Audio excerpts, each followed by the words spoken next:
Om Swastiastu pemirsa Bali TV, kembali saya Nyoman Winata, redaktur pelaksana harian Bali Pos. Menjumpai Anda seperti biasa dalam Bali Pos Talk.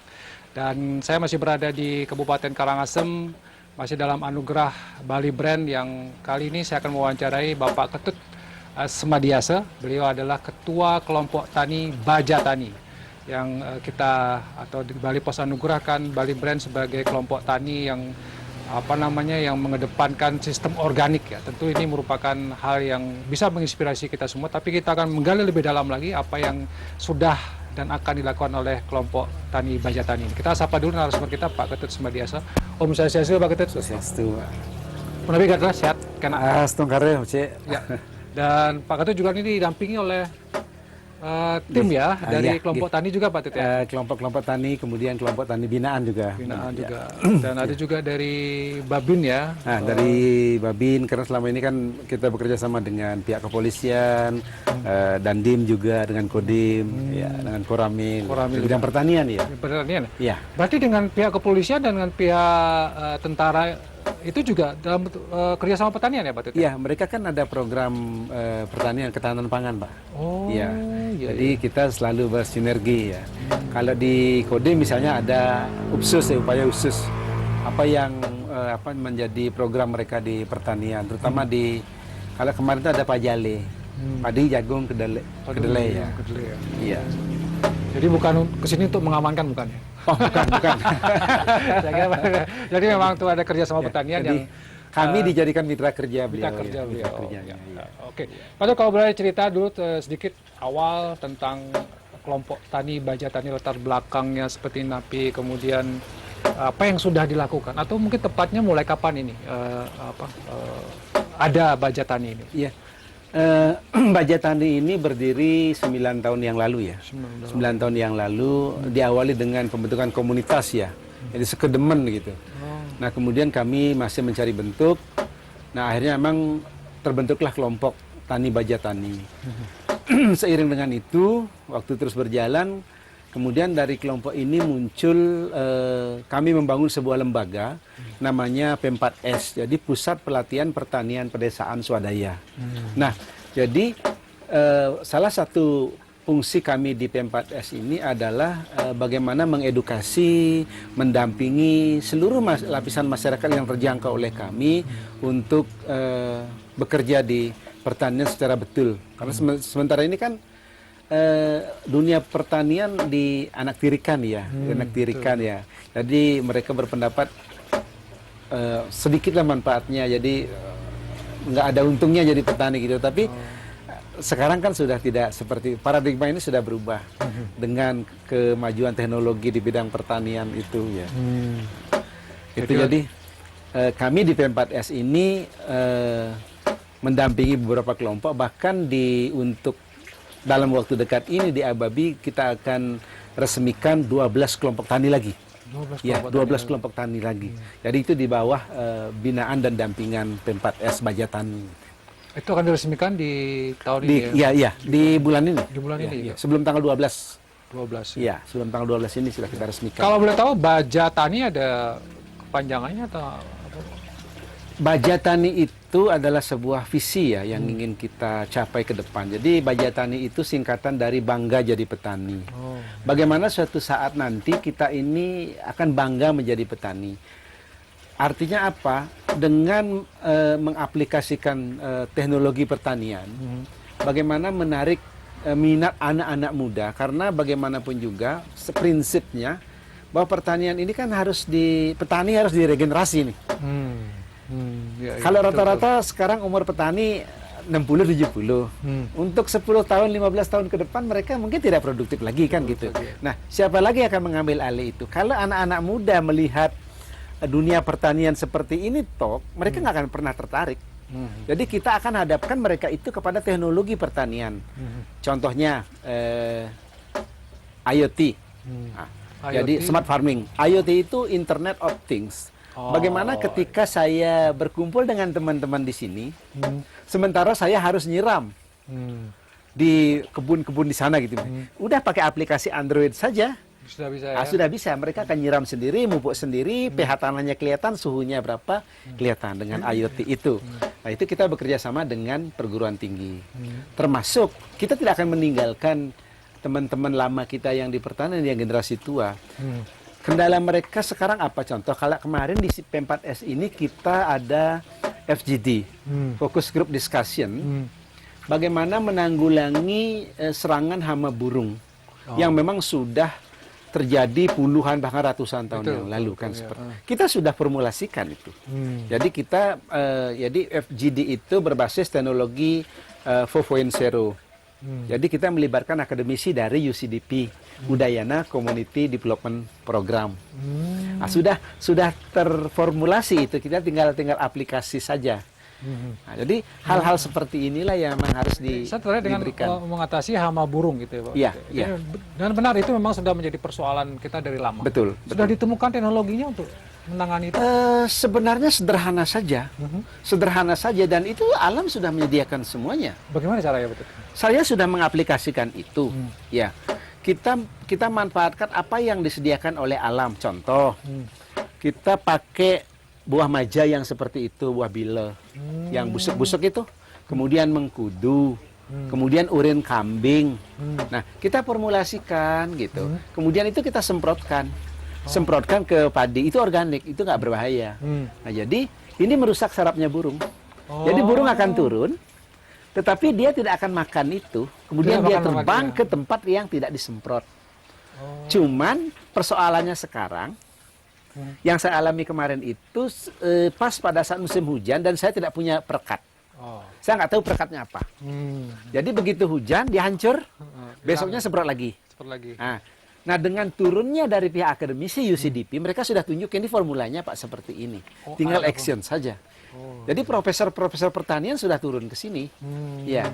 Bahkan dalam waktu dekat program mereka adalah Merdeka Belajar ya. Kampus Merdeka Belajar ya. Jadi mereka akan mengirim anak-anak didik mereka itu yang di Fakultas Pertanian untuk belajar di sini untuk mengaplikasikan ilmu pengetahuannya kepada petani-petani. Mungkin mereka dalam waktu 6 bulanan mereka akan bikin discamnya di sini gitu selama 6 bulan itu. Itu ini bermanfaat banget buat petani. Buat petani ya. Ya. Sudah banyak yang dilakukan ya Pak Tirta dari Bajatani ini. Tapi saya dengar ini organik ya. Iya. Kenapa memilih organik Pak Tirta? Karena begini, kita sadar betul bahwa betapa berbahayanya. Ya. Betapa berbahayanya chemical itu ketika kita konsumsi. Pestisida yang bukan nabati, yang semuanya kimia, pupuk kimia juga seperti itu. Ini sangat berbahaya. Ya. Ada beberapa wilayah yang memang nandur sayur atau horti, dia sendiri tidak berani makan sayurnya kan gitu, karena dia semprot pakai pestisida kimia. Nah, ini sangat berbahaya. Nah, terus siapa yang makan? Jadi mari kita mulai. Memang susah. Dari peralihan dari chemical ke organik memang butuh waktu 5 tahun. Tapi itu bukan sesuatu yang tidak bisa kita lakukan. Dulu waktu pertama kali saya di sini dengan mengontrak lahan 2,6 are, itu parah betul. pH-nya juga rendah, ya tinggi rendah, cuma 3 kan. Nah, kita treatment itu akibat penggunaan pupuk kimia yang terus menerus, tidak pernah pakai pupuk organik. Kita treatment sampai 5 tahun dan sekarang full organik. Jadi kita aman. Kalaupun misalnya ada teman-teman datang ke horti saya, ada di sana kacang panjang yang banyak di sana, petik langsung makan nggak apa-apa. Jadi aman betul. Tidak ada kimianya sama sekali, jadi aman kita. Nah, cuman dari sisi harga terkait dengan pandemi ini kan gitu. Kalau dulu yang organik ini larinya ke hotel, restoran, harganya 3 kali lipat daripada pasar becek. Ya. Dan hotel mau menyerap itu, Pak? Iya, hotel memang menyerap, malah mereka selalu kekurangan. Mereka minta yang organik malah. Betul. Nah, untuk itulah kita di P4S ini, saya di kelompok tani Bajatani selalu mengedukasi bagaimana teman-teman ini menjadi petani yang benar. Jadi petani yang benar. Jadi baik, Pak Tut, kalau kita bicara tentang regenerasi tadi, saya tertarik dengan ada juga visi dari Bajatani ini untuk regenerasi. Karena kan sekarang sudah tua-tua ya. Apakah proses regenerasi ini mendapat sambutan yang bagus atau agak susah juga di awal-awal? Astong Kare dan sangat bersyukur ini sangat mendapat respon.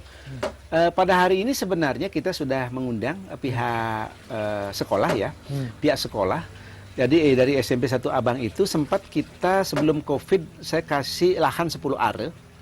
Ya, saya ajar mereka neraktor, mengolah tanah, bikin guludan, nandur, mupuk sampai dia jual. Dan ini sudah dilakukan. Anak-anak SMP, anak-anak SMP. Dan beberapa kali saya diundang ke SMK 1 Amblapura, SMA 1 Bebandem, SMP 1 Abang, dan beberapa SMP yang minta kami turun untuk membina dan mendampingi anak-anak, mengedukasi mereka. Bagaimana mengolah misalnya bunga gemitir gitu menjadi olahan, bikin keripik ya gitu macam. Oh bisa ya? Dan itu organik. Dan sudah kita lakukan. Dan saya sudah membuat MOU dengan pihak SMP untuk bekerja sama di bidang pertanian. Jadi lumayan banyak sih. Sudah ada respon ya, katakanlah dari anak-anak. Banyak respon, banyak. Ini luar biasa. Luar biasa sekali. Cuman persoalannya kan kita butuh perhatian pemerintah. Nah, ini. Jadi perhatian pemerintah seperti apa lagi, Pak? Perlu ditingkatkan lagi. Saya sangat optimis. Mohon maaf ya, bukan bermaksud gimana. Kalau Karangasem, kalau Pak Gededa Bupati yang baru nih, beliau menempatkan visi misinya itu adalah membangun pertanian itu di padahal malah urutan pertama ya. Nah kami malah sangat optimis seperti itu, dan kami berharap ya ada perhatian lebih lah dari pemerintah, terutama untuk teknologinya. Bagaimana anak-anak ini bisa tertarik dia, nggak nyangkul lagi Pak. Nggak nyangkul lagi, nggak panas-panasan lagi. Gitu. Jadi dia pakai alat-alat transplanter yang bagus, traktor yang bagus, sprayer yang bagus, macam-macam itu. Jadi aplikasinya, jadi tinggal duduk diam aja, mana sudah nyemprot, udah nyiram sendiri, enak itu. Jadi peran pemerintah dalam hal teknologi perlu ditingkatkan ya Pak Tut ya? Betul, harapan kita seperti itu. Dan Bupati kemudian Gubernur juga sudah punya respon yang bagus menurut Pak Tut? Betul, bahkan kemarin kan ada Perpres yang 104 tahun 2021 ini ya terkait dengan penggunaan atau alokasi dana desa itu 20% untuk pangan. Nah ini kan luar biasa, sangat-sangat luar biasa. Kami sangat bergembira sekali.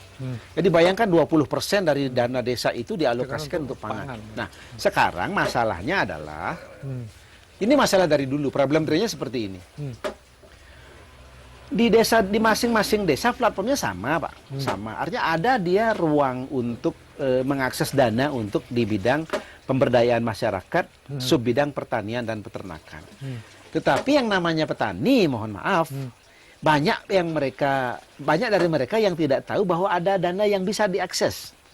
Sementara teman-teman di desa, banyak dari mereka itu tunarungu gitu ya, artinya tidak memberikan perhatian, nggak ada usulan ya, udah lari ke infrastruktur macam-macam itu. Padahal mereka punya hak untuk itu. Nah sekarang dengan adanya Perpres seperti ini petani keteban rezeki nih. Nah tinggal sekarang mengoptimalkan. Jadi PPL yang kita undang juga pada hari ini ya hadir.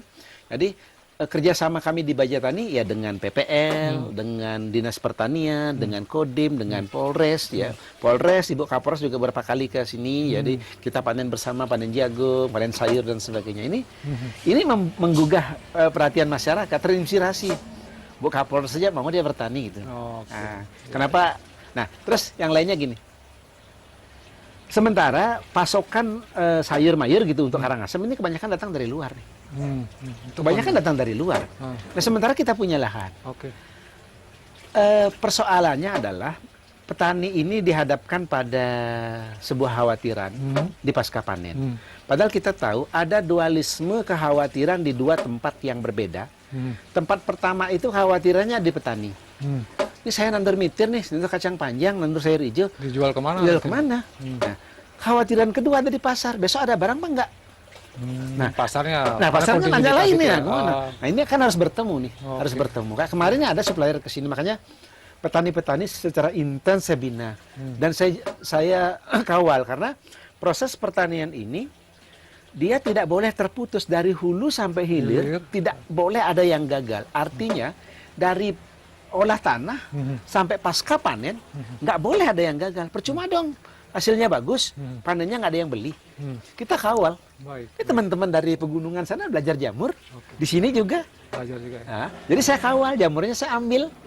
Saya pertemukan dengan suppliernya. Udah mereka sekarang direct sendiri sekarang kan. Ya, jadi mereka bisa. Mereka nandur sayur sekarang juga bisa. Baik, dan di sini sudah ada cukup banyak Iya. orang ya yang di Swastiastu. Wah, Pak Camat. Wah, lagi Pak Bekal. Waduh, ini Pak Camat. Pak Camat ya. Pak Camat, Pak Bekal. Iya. Dari kepolisian nih juga ada ya. Iya, dari iya. tentara juga Jadi ada. semua mereka memberikan perhatian pada kami, Pak. Ya, ini Baik dari sisi anggaran, motivasi, wah macam-macam, Pak. Macam-macam. Jadi membuat kami semangat gitu ya. Baik Pak Badut, karena waktu 15 menit ya sudah habis dan sebenarnya cukup banyak yang bisa digali dari wawancara di Bali Postok ini dan kehadiran banyak orang di tempat ini menunjukkan bahwa memang kelompok tani baja tani ini memang sudah bisa menginspirasi, sudah bisa menggerakkan ya Pak Badut ya dan ini adalah hal yang mungkin bisa juga menjadi semacam apa ya pilot project yang bisa diterapkan di daerah-daerah lain bagaimana kerjasama terutama tentang bagaimana bangga jadi petani ini yang perlu tidak hanya sekedar wacana saja, tapi harus juga ada implementasi, pelaksanaan. Dan kemudian yang kedua ada regenerasi yang sudah dilaksanakan oleh Pak Tut di Baja Tani ini. Memang ini juga perlu kita respon dan kita dari kelompok PD Bapak sudah mempersembahkan Bali Brand ya, dan mudah-mudahan ini bisa menginspirasi. Ada sedikit Pak Tut mungkin untuk Bali Brand ada ucapan Pak Tut Ya, penutup. yang sangat membanggakan saya dan buat saya terharu. Anugerah Bali Brand ini yang pertama memang ini hadiah yang istimewa ya.